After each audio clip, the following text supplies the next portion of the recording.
અરવિંદ માધુભાઈ પરમાર, મારી આ દીકરી નેહા ઈ જેમ ફાવે એમ મારી વિશે બોલે, મા બાપ વિશે, ને મેં 25 વર્ષની એને દીકરી હતી ને 25 દિવસમાં ઈ મારી વિરુદ્ધમાં થઈ ગઈ છે ને આજ એટલો જેહાદ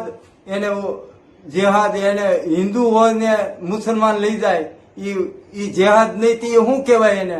બીજું કે હું આજ મારી દીકરી હાટું આ બધી વિનંતી કરું કે હવે એટલા ગુજરાતના મહાન નેતાઓ બેઠા હોય ને આ મારી એક આ દીકરી નો આવે, અરે માણસ ગમે ત્યાંથી ભારતમાંથી ગોતીને લાવે, વર્લ્ડમાંથી લાવે તો ભારતમાંથી ન આવે.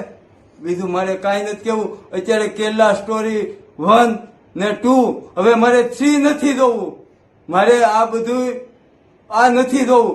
અત્યારે આવા હુમાયુ પેદા ન થવા જોવે. હું હિન્દુ છું ને આવું ન થવું જોવે. હિન્દુની છોકરી ઉપર આ મારી ગઈ, કાલ ઘણા બધાની ઓલી આવે, બધી દીકરીઓની ઓલી થાય, ન થવી જોવે.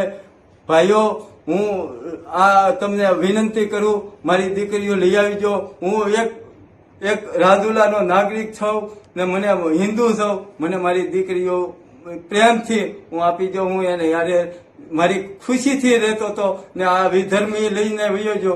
હવેથી મારા ભાઈઓ, જ્ઞાતિ ભાઈઓ, પોલીસ પ્રશાસન ને રાજકીય માણસો મને મદદ કરી મારી દીકરી લઈ આવજો એવી હું વિનંતી કરું.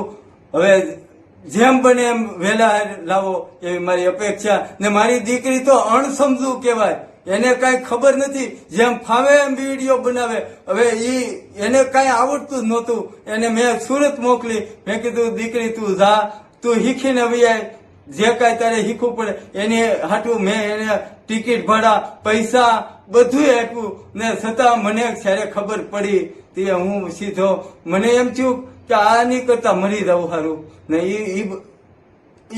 મારી જો હું મરી જાઉં તો આવી દીકરીઓને આવા જ કામ કરવા બેઠા છે. ન બને એવી મારી વિનંતી. મારી દીકરી મને પાછી આપો.